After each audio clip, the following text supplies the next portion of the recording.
Hi, Misha here, and this is one that I've been saving. I actually picked one of these up, the so-called Asian contract AK kits, at the end of 2022, but life was busy, and also I wasn't quite ready to deal with it. I figured I would save it until, there wasn't much else going on, and the mood kind of hit me. Well, it has. So, I know others have shown their kits, even completed guns now. That's okay. This is mine, the one I received. I've actually not unbagged it at all, so we're going to do it together. And I'm not at all an expert on the, we can just admit it now, North Korean. Back when these first came out, everyone was being a little cagey about it for various reasons, but the cat's out of the bag. North Korean Type 68-1 kit. But it's okay that I'm not an expert because no one is. North Korea, well, they're even secretive for a communist nation, which is saying something. And until these kits came in, very few people had handled real North Korean parts, much less complete guns. The ones that had handled complete guns, aside from maybe soldiers overseas, very, very few. So we're all still learning and continuing to learn together. And what we find out is quite intriguing. And that'll probably still happen for years to come. I bet we continue to learn things about the DPRK production for years and years. And of course, it's all the way back to the 1950s. Before we get going too hard and fast on this, guys, I wanted to say the usual thing, but first, we're going to go on our usual vacation soon. Take a few weeks off. It's just getting so hot, and we need time to get some other things done. However, we just put up a poll over on Patreon where people can select what the next big video is going to be on, the FAL or the AR-10/15. So people can vote over there if you're a Patreon member, $1 a month. Also, we've already published the Patreon extended version of Q&A 25, which was very unique compared to our previous ones. Check it out if you're over there, or if you want to go see it.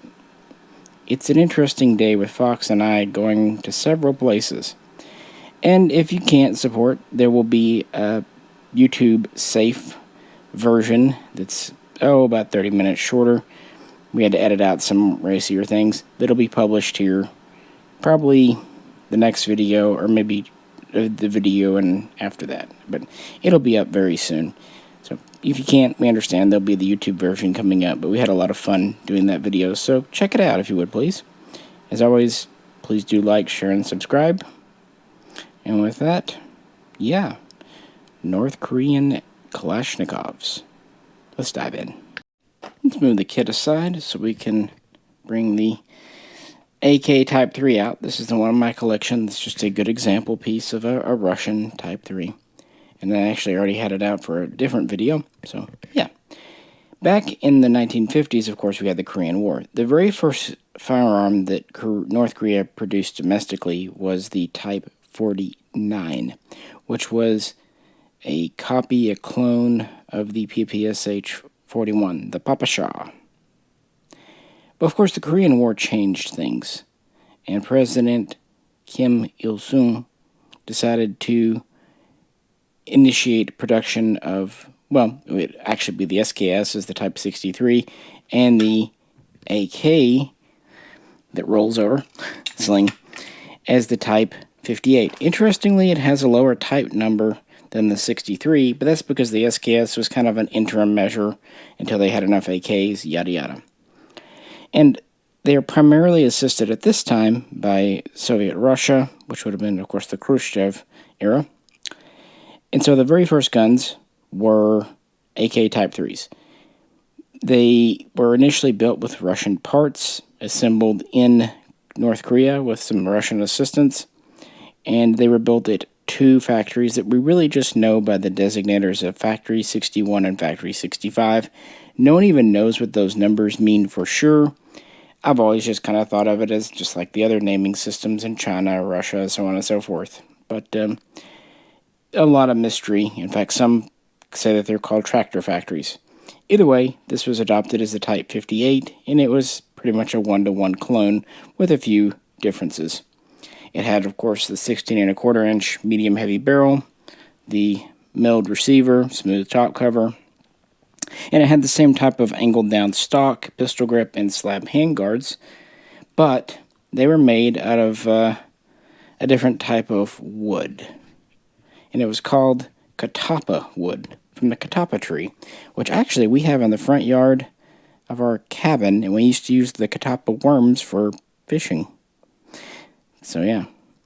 Also, the North Korean guns, while they had a blued finish, it tended to be a more matte, a rougher, less consistent blued finish, because the metal polishing underneath wasn't as universal as standard. Flipping it over, some sources say that the earliest Type 58s didn't have a bayonet lug, but I'm not sure. That seems odd to me, because the bayonet lug on a Type 3 is under the sight base, this little notch. Either way, I don't know if they were looking for an AKM style lug under here. They did have the same sling mounting points, gas block, and on the receiver, and of course they had top and bottom tangs. Very standard production. And they would build these for roughly 10 years. And while North Korea essentially had free labor, one thing about this system, it does require a decent quantity of steel to produce things like the receiver. So, efforts were made to streamline production, speed it up, and lower the resource costs. Something that obviously North Korea, it couldn't keep up with Russia and China on that level. And so now we can talk about our bagged kit. So here it is. I said it's been 6 months here. Saved it for a good day. Good time. What have you.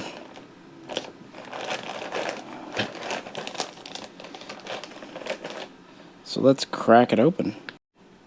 Alright, so unbagging it. We have actually some paperwork here. Interesting. And then we have 3 mag bags of parts. Now this is, of course, the Type 68-1. You see, in 1968, they introduced a stamped receiver version of the Type 58. And whereas the Type 58 was a pretty well direct copy of a Russian, save the wood, the 68 is a hybrid of the original 58, Russian, AKM, and even some Chinese Type 56, and some things that are just all their own. These were also built at the same factory 61 and 65, and they were produced at least through the 1980s and probably well into the 21st century. So, yeah, again, I'm a novice at this, so I'm sure I'll miss some things. And these kits were, this is how it obviously came to me, but the numbers are non-matching, and people have reported getting some non-Korean parts because these came through another nation or 3. They obviously did not come directly out of North Korea. So in their service and their use, other parts have been swapped onto them. So let's see what we have here. Also, I can already tell this is going to be gritty, greasy, and grimy. So I'm going to have to grab something to put this on. I hope this doesn't affect contrast too much, but for one thing, there's a lot of parts. This rubber mat might catch it, and these really are dirty. Let's start off with the catappa wood bits here. And they're actually in a sealed, relatively thick plastic bag. Again, these are packaged quite well as far as parts kits go. So here we go. I think the wood is correct. This lower is definitely off an underfolding gun because of the divot in there. It's a slab side. The texture is very interesting.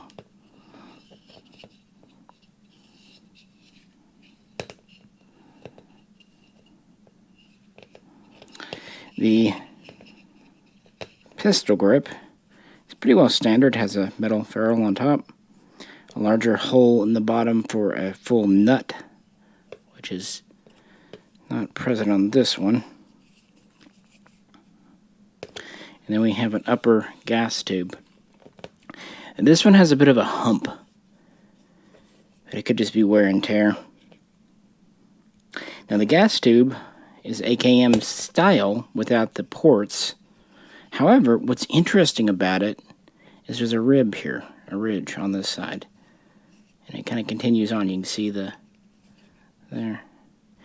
This is a rolled piece of steel that's welded together. I guess it's cheaper, and it's relatively thin gauge steel too. Very light feeling. So already we see one pretty major economy measure there. Would it work? Sure. But it's kind of unique to a standard AK Type 3 or AKM. What do we want to look at next?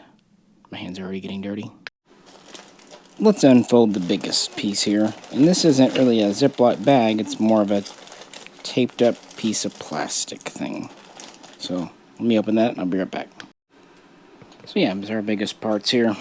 And yes, I am already very grimy. Which one to talk about first? Let's talk about this underfolding stock. Now, of course, the standard Type 68 is a fixed stocked gun. And the fixed stock is, of course, made out of the Simcatapa wood. And interestingly, for a stamped gun, it has a top and a bottom tang. Pretty unique to this system. It also retains its sling swivel on the side of the receiver wall, which is spot welded on, instead of being slotted in like on the milled AK. So the sling doesn't go on the buttstock. But of course the underfolder is a little different. This is very obviously patterned after the 58-1, which used the standard Russian underfolder, and it only locks on this side. It has the detent butt plate,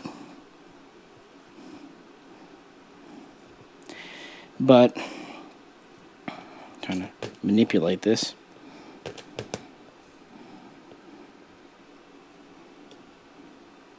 What's unique is on the original guns, it would have been machined steel. This is stamping, but it has inserts, blocks of steel inside it, at least in the back here. This is a hollow tube up here.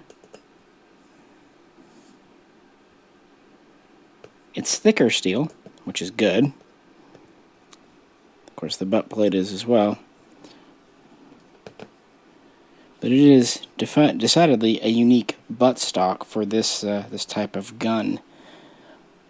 The AKS 47 style stock is known for not being as strong and having kind of that odd swept down angle to it. Some hate it, I actually kind of like it.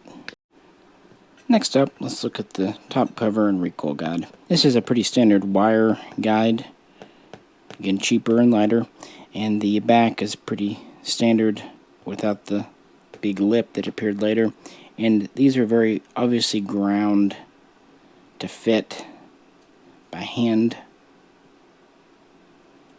Not a whole lot to look at there. And the top cover is kind of unique.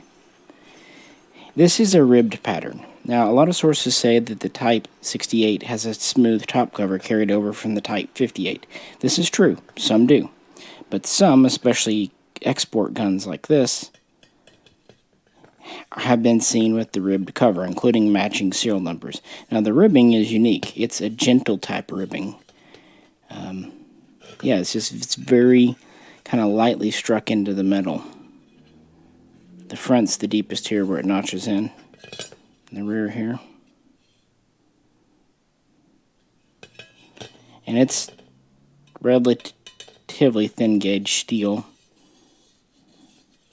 Very straight cut on the side.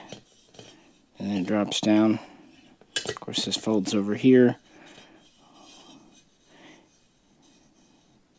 Very simplified, if I'm being honest. There's nothing wrong with that. It's unique. But yeah. And finally, in this bag, we have the bulk grip. Here we go. The bolt itself is pretty straightforward. No lightning cuts on the stem. Floating firing pin. Pin seems intact, it moves freely. And I will say, looking at the piston head on the carrier, it doesn't have a boatload of carbon buildup. And it does have wiggle play. The carrier itself has some pretty basic machining if you look at the back of the caulking handle. It also has some kind of angular cutting up here, almost smooth on the top, almost flat. Some very minor lightning cut there, but not really, not a true AKM style cut. It is still with the auto trip. These, of course, would have been serialized parts.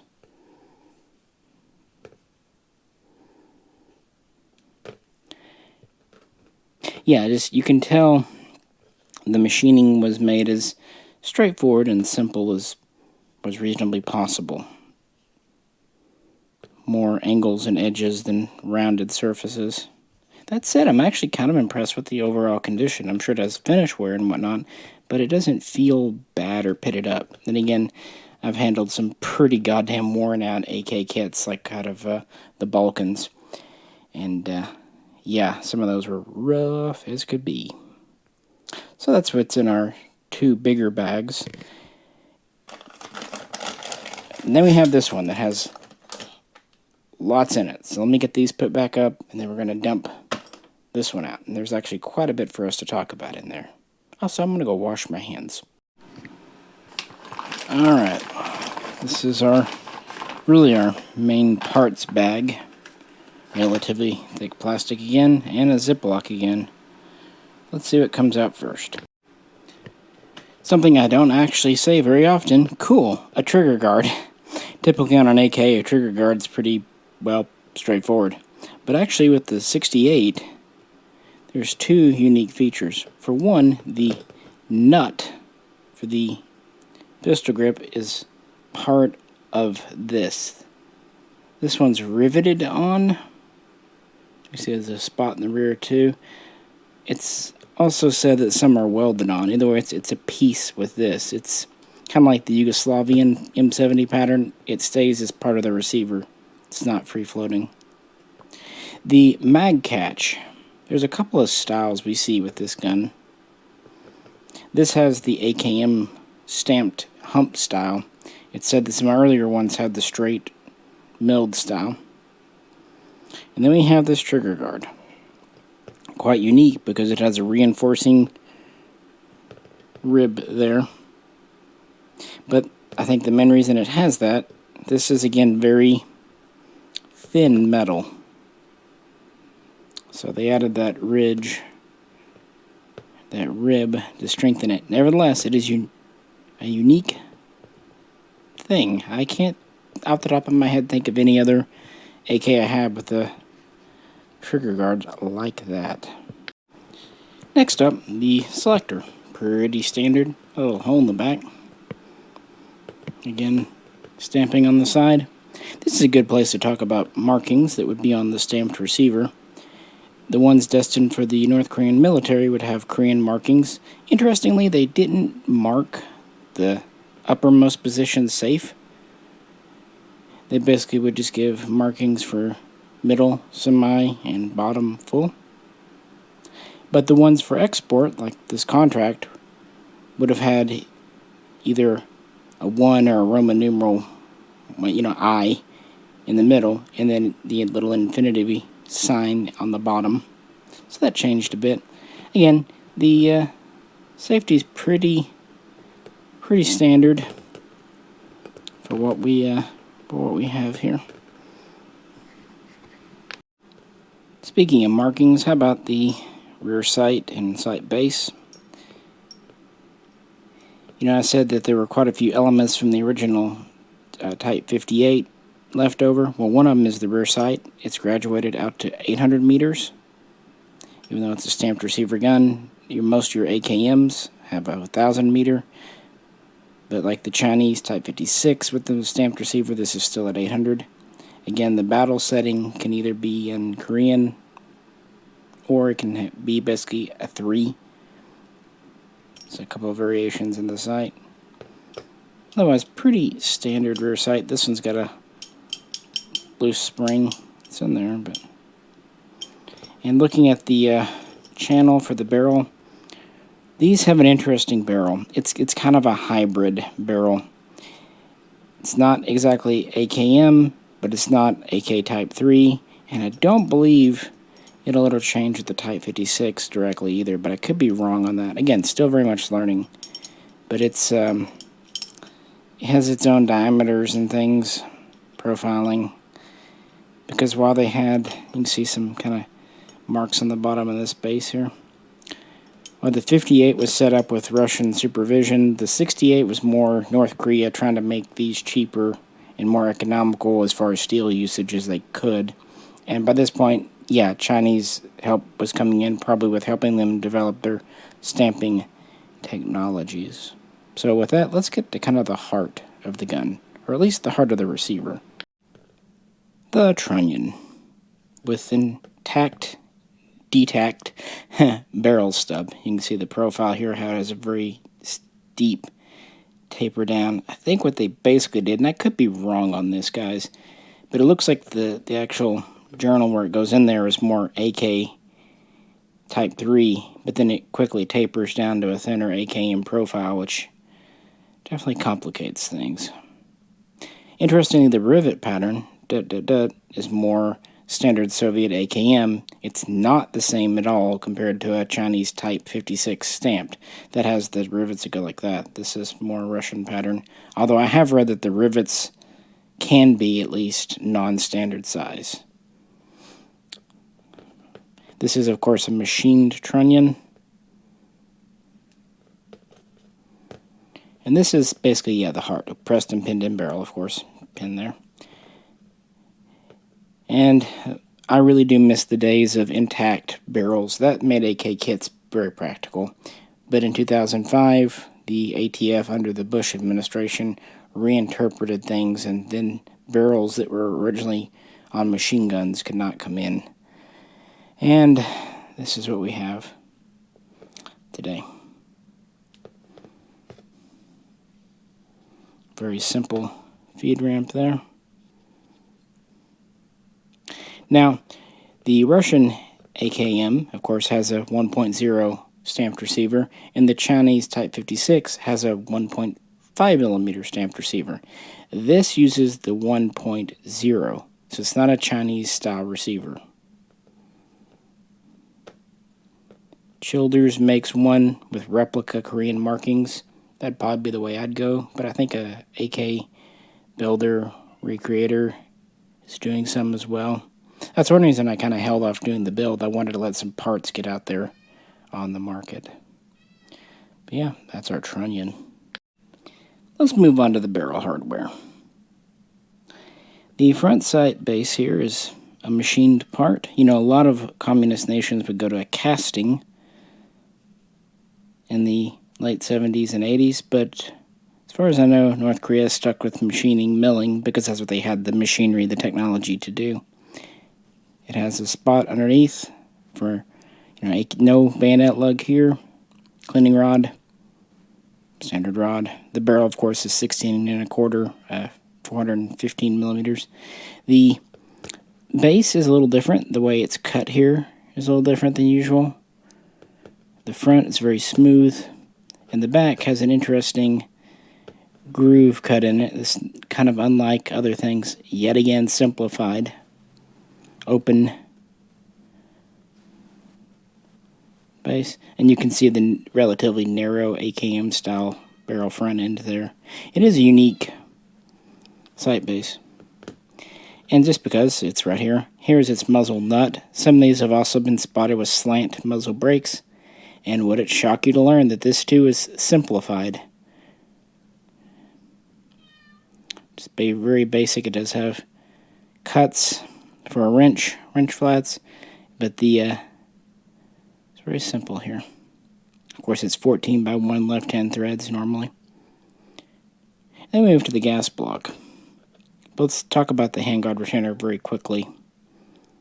Notice it doesn't have a sling loop on it, like an AKM would. That would be on the gas block here, more AK-47 style.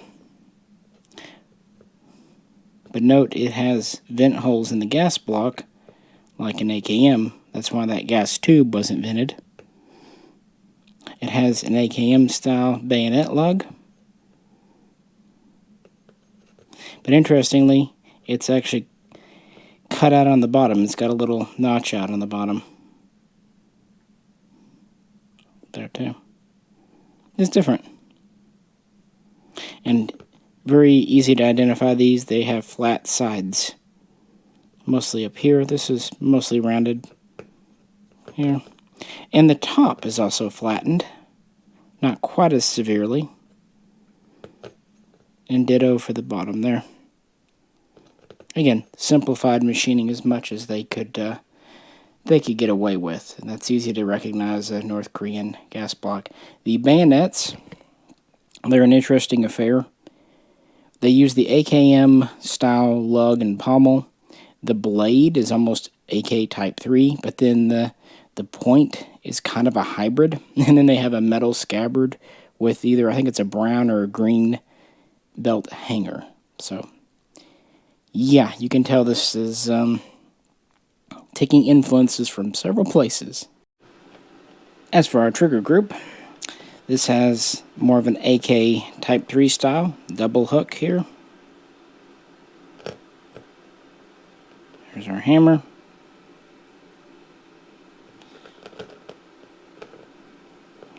Our disconnector or sear.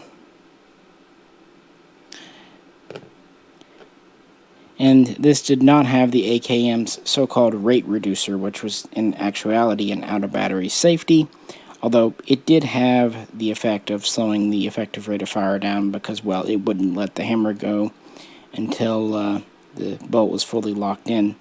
So it did slow it about 50 rounds. It's a little bit of a unique trigger group with further simplifications, but it's pretty much the same as a milled AK, and so if you do a build, you can use a milled semi-auto, or you could convert this to be a semi-auto only if you prefer that as well. And now we come to the rear of the gun. You know, and at first in pictures this seems to have a Chinese Type 56-1 rear, but it doesn't. The Chinese just has a very simple kind of stamped plate in the rear with two rivets at the top very close together. Whereas the Russian AKMS has a square back with a full trunnion that goes all the way forward. This is something in between. This is our rear trunnion. Notice it has kind of the angle in the back, like a AK Type 3, or AKS Type 3 I should say. And we have rivet points in the pretty well normal positions. It is machined. Spot in the back here. Yeah, it's a very unique rear trunnion, if I'm being honest. A little hole in the back there too. And then of course in the bag remaining are some other small parts. Trigger group, pins, I'm not going to take that out, and parts for our stock. I brought out a couple of bits here just to hinge together for you, but I'm not going to fully assemble it here. I think I can put that in backwards. Oh well, you know. But the point is, it's an AKS Type 3 style single side locking, but it's made of stamped steel, but not riveted stamped steel. Yeah, and it does have the kind of what I call the spring-loaded butt plate, where it snaps into position. I always like that feature. Kind of miss it on the AKMS. We've got this internal block that goes in the receiver here. Yeah, this whole stock thing is unique from both the Russian and the Chinese. Of course, the fixed stock is pretty unique as well. And these fed from standard 30-round mags. The North Korean mag looked more like a Russian. It had the spine in the back, steel, had the star. The star, the 5-point star, was also on the receiver, as well as a serial number, and of course it said Type 68, or rather, Korean 68. Although the export models, like this one, did not, as far as I know, have the type marking. And frankly, I don't know about the slings. These usually came with. Folks who can look at pictures, let me know. So, yeah, what do I think? And is this worth building? Let's wrap this video up. So, what are my thoughts after unbagging this? Well, let's go back to history because it's me. The Type 68 was, at least on paper, replaced by the Type 88 in 1988, which was a North Korean clone-ish of the Russian AK-74. I say that because it's pretty much a Type 68 reworked to fire 5.45 by 39, with the most identifiable AK-74 feature being a copy of the muzzle brake. They also had a version with a copy, sort of the Russian side-folding stock. But in all honesty, I think that project was greatly assisted, if not outright spearheaded, by the Chinese. This is my own personal conspiracy theory, but see what you think. In the very late 80s, around 50 Chinese 88Ss came in. The Norinco 88S was the very first 5.45 gun ever brought into America, and like I said, very few came in. I've seen one of them in my life. And I find it interesting they named theirs in China the Type 88, and then North Korea has the Type 88. Because China never adopted 5.45, nor did they even ever consider adopting it. At least nations like Czechoslovakia looked into 5.45 but never went with it. China was not interested, so why did they do it? They surely didn't tool up just to send 50 over to America. I don't know, I find that's a little suspicious. And in North Korea, while they started producing the Type 88 at the two state arsenals, state factories, it was almost something done on paper. A lot of the kind of guard units for the president, Kim Jong-un, Kim Jong-il, Kim Il-sung, it's more for that, more for show. Most of your rank and file still kept the 7.60x39 gun. The 5.45 gun in North Korea also fed from steel 30-round mags, kind of like the Romanian and Polish. But just thought I would share that real quick. By the way, whereas they exported the Type 58 and Type 68 to several places, namely Cuba and North Vietnam, also Grenada. Americans came across some in Grenada there and other places. They never have exported, at least in any numbers worth talking about, the Type 88, which tells me they really don't have that many. But that's North Korea for you. A very secretive place, and also very much propaganda place. Which is why, until these kits came in, we didn't have a lot of information to go on, especially about the 68. So even if these kits were mismatched serials, although some people have gone on the forums and lined up serial numbers to try to get them straight up matching again, and even if the condition was a little worn, and even if the barrel's toast and the receiver is toast, these were still worthwhile. And that's why I'm glad I picked one up. I'm also glad I waited. If I'd opened this when it came in early last December, I probably would not have had much time to think about it or even get excited about it. To be honest, I wasn't super excited when these came in. But that's because I had a lot going on, a lot on my mind. It just wasn't on my mind at that time. And I didn't really know at that time where to get a good receiver or the correct profile barrel. No, I just let it sit and wait, let other people do the builds, figure them out. And as I said at the beginning of the video, this felt like a good time to pull it out because we haven't had anything quote-unquote new. Yeah, it's kind of funny to call this new, but you know what I mean. And now I'm kind of warmed up and got pretty excited about it because it's kind of like looking at the AK-74 versus the AK-100 series. On, at first glance, they seem very, very similar. But when you start looking at the individual parts, you realize everyone's a little different. And that's kind of how this is compared with an AKMS or even Chinese 56-1. All the parts are they're a little off, a little different. I don't know why, but I really like that gas tube. That rolled and welded steel gas tube is just crazy. I also like the fact that the woodsman out of Catapa makes me want to go fishing. It is neat in its own way.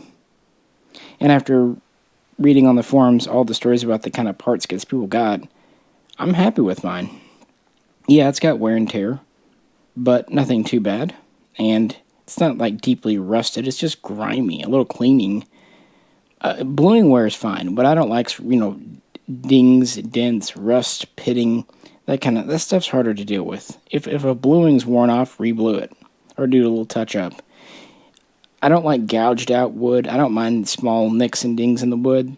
It adds character, but, broken, doesn't, yeah. So, I'm actually happy with my kit. Reading all those posts had me a little apprehensive of what I just got myself into.